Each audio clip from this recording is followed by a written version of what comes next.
Hello dear student, welcome. तो redemption of preference shares, right. तो question में एकदम घुमा फिरा के आता है, राइट। तो बेसिक से स्टार्ट करते हैं। तो ये तुम्हारा छोटा सा क्वेश्चन है, 15 मार्क के लिए इतना भी आ सकता है। रिडम्पशन ऑफ प्रेफरेंस शेयर्स का मतलब क्या होता है? जो कंपनी ने शेयर्स खरीदा था ना, वो वापस से क्या मतलब, जो शेयर्स बेचा था वापस से खरीद रहा है। जो शेयर्स बेचा था वापस से खरीद रहा है, तो खरीदने के लिए पैसा चाहिए, राइट। तो इधर क्या बोला, रिडीमेबल, मतलब क्या कर रहा है, रिटर्न कर रहा है, पेमेंट कर रहा है प्रेफरेंस शेयर्स का। कितना शेयर्स? 4000 शेयर। एक शेयर 100 का था, और कितने परसेंट में रिडीम कर रहा है? प्रीमियम दे रहा है, 5% एक्स्ट्रा दे रहा है, ऐसा बोला है। और फिर कंपनी ने इक्विटी शेयर बेचा, डिबेंचर बेचा। और इधर एक चीज़ क्या बोला है, कंपनी के पास बहुत सारा प्रॉफिट है, मतलब जो फ्री रिजर्व होता है, unlimited profit is available with the company. तो एंट्री पास करना, राइट। तो रिडम्पशन ऑफ प्रेफरेंस शेयर्स में सबसे पहले क्या करना है अपने को मालूम है क्या? एंट्री अपने को याद करना पड़ेगा ना।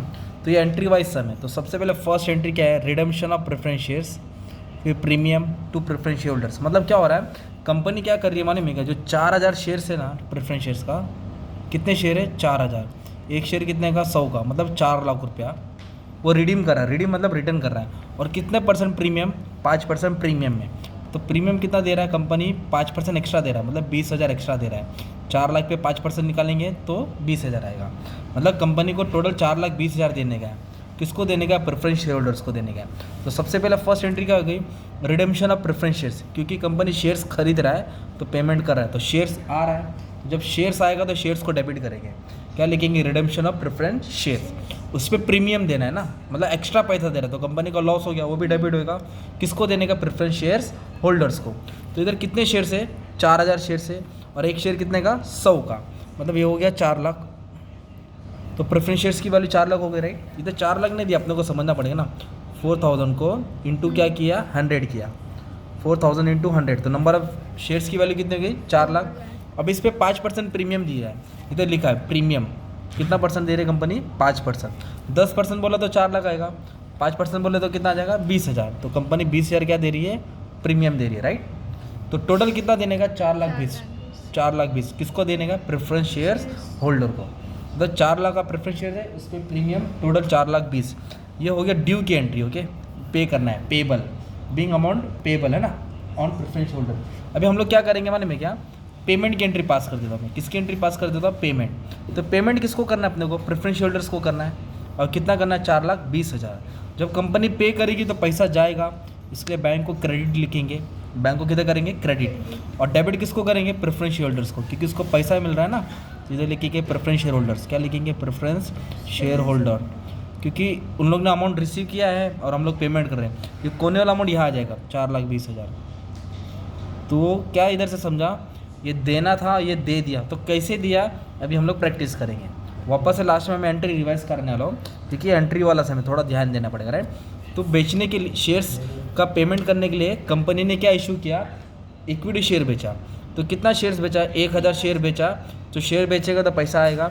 और डिबेंचर भी इशू किया। इशू मतलब बेचेगा तो पैसा आ रहा है, तो ये दोनों पैसा आ रहा है। तो अभी इधर एंट्री पहले इसकी पास कर देंगे, राइट। तो सबसे पहले क्या इशू किया उन्होंने? इक्विटी शेयर्स बेचा। तो जब शेयर्स बेचेंगे तो पैसा आएगा, तो बैंक को डेबिट करेंगे हम लोग। और किसको क्रेडिट करेंगे? इक्विटी शेयर कैपिटल को, क्योंकि इक्विटी शेयर क्या किया उन्होंने? इशू किया है। तो शेयर गया, पैसा आ गया, राइट।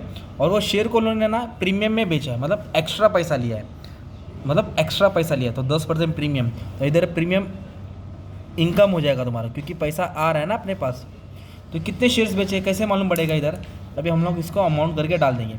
तो उन लोगों ने 1000 शेयर बेचा 100 का। 1,000 शेयर्स 100 के हिसाब से बेचा, मतलब 1 लाख का शेयर्स हो गया। और 1 लाख के ऊपर इधर प्रीमियम कितना परसेंट बोला है? 10%। तो 1 लाख के ऊपर कंपनी ने क्या किया? प्रीमियम चार्ज किया, मतलब 10,000।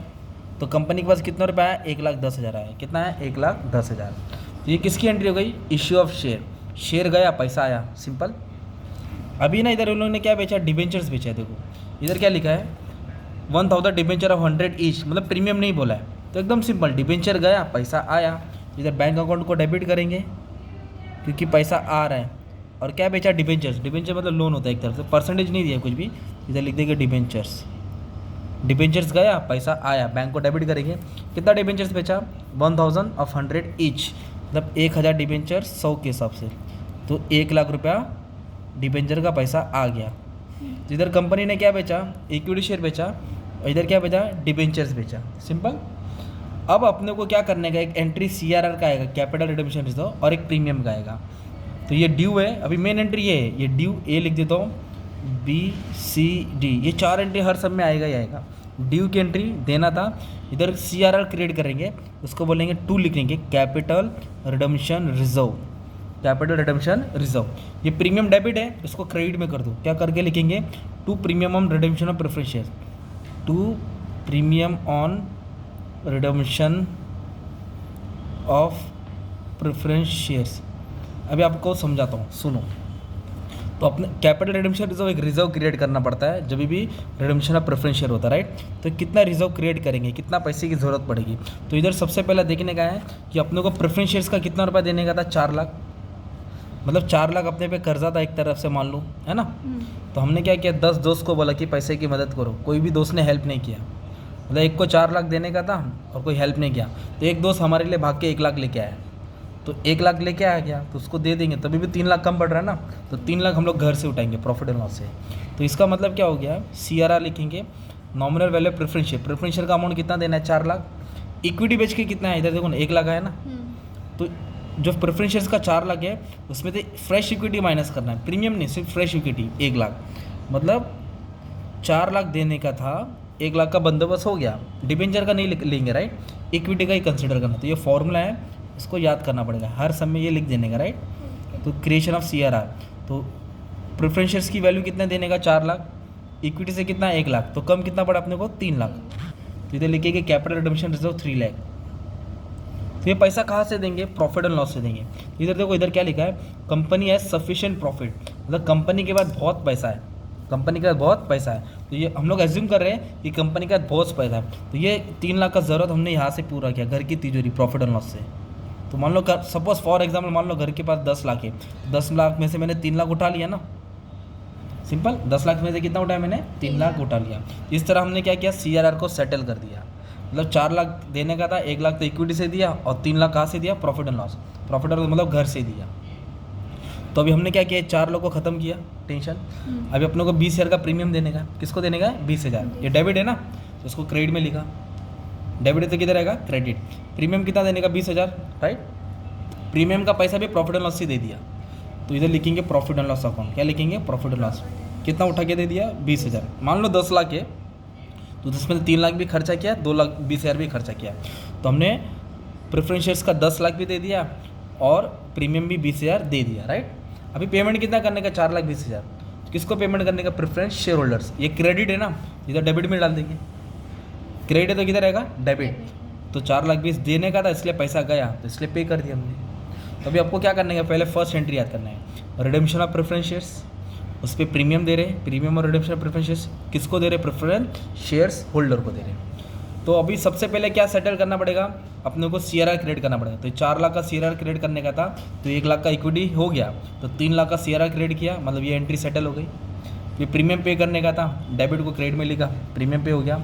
फिर पेमेंट करने का था, क्रेडिट था, इसको डेबिट कर दिया, तो ये 6 एंट्री था। ये 2 एंट्री क्या था, कभी इक्विटी शेयर बेचा तो पैसा आया, डिबेंचर बेचा तो पैसा आया, कभी कभी इन्वेस्टमेंट भी रहेगा, तो इन्वेस्टमेंट बेच के पैसा आएगा, तो bank account debit to investment आ जाएगा। तो इधर CRR में किसको कंसिडर करने का, इक्विटी को इन्वेस्ट।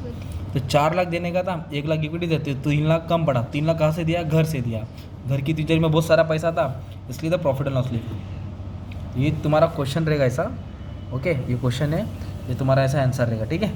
तो और भी सब मैंने सॉल्व किया, यू कैन चेक, अच्छे से ट्राई कर लो।